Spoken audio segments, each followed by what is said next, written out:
वेषांतराच्या मुद्द्यावरून अजित पवारांनी आता विरोधकांना खडे बोल सुनावलेत। नाव बदलून कधीही प्रवास केलेला नाही, लपून छपून मी प्रवास करत नाही, उथळ माथ्यानं प्रवास करतो। नाव बदलून प्रवास केला हे सिद्ध झालं तर राजकारण सोडेल, नाहीतर आरोप सिद्ध न झाल्यास आरोप करणाऱ्यांनी राजकारणामधून संन्यास घ्यावा असं आव्हान अजित पवारांनी दिलंय। संजय राऊत आणि सुप्रिया सुळेंनी अजितदादांवर आरोप केले होते आणि त्यावर अजित पवारांनी त्याला प्रत्युत्तर दिले। तर अजित पवारांच्या वेषांतराचा मुद्दा सध्या राजकीय वर्तुळामध्ये चांगलाच गाजतोय। अगदी संसदेत सुद्धा या संदर्भात प्रश्न उपस्थित केला गेला होता आणि यावरून आता अजित पवारांनी खडेबोल सुनावलेले आहेत। वेषांतराच्या मुद्द्यावरून अजित पवारांनी विरोधकांना सुनावले, नाव बदलून कधीही प्रवास केलेला नाही आणि लपून छपून मी प्रवास करत नाही, उजळ माथ्यानं मी प्रवास करतो असं त्यांनी म्हटलंय।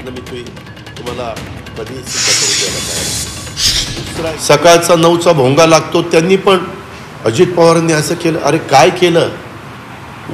उगीच उचलली जीभ लावली टाळायला। त्या संदर्भामध्ये कुठं तुम्हाला पुरावा मिळाला की अजित पवारांनी नाव बदललं आणि ते काय कार्ड घेतलं?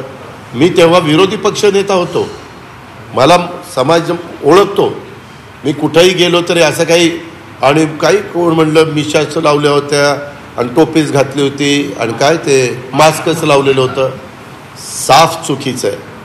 त्यामध्ये जर हे सिद्ध झालं तर मी राजकारणातून निवृत्त होईल, नाही सिद्ध झालं तर हे ज्या लोकांनी नौटंकी चालवली ना वेगवेगळ्या लोकांनी पार पार्लमेंटपासून इथपर्यंत, त्यांना थोडी नाही जनाची नाही मनाची वाटायला पाहिजे। कुठल्या विमानामध्ये म्हणे 10 वेळा गेलो आणि अमक्याला भेटलो तमक्याला भेटलो। अरे मी लोकशाहीमध्ये काम करणारा एक कार्यकर्ता आहे, मला जर कुठं जायचं म्हणलं तर मी उथळ माथ्याने जाईल।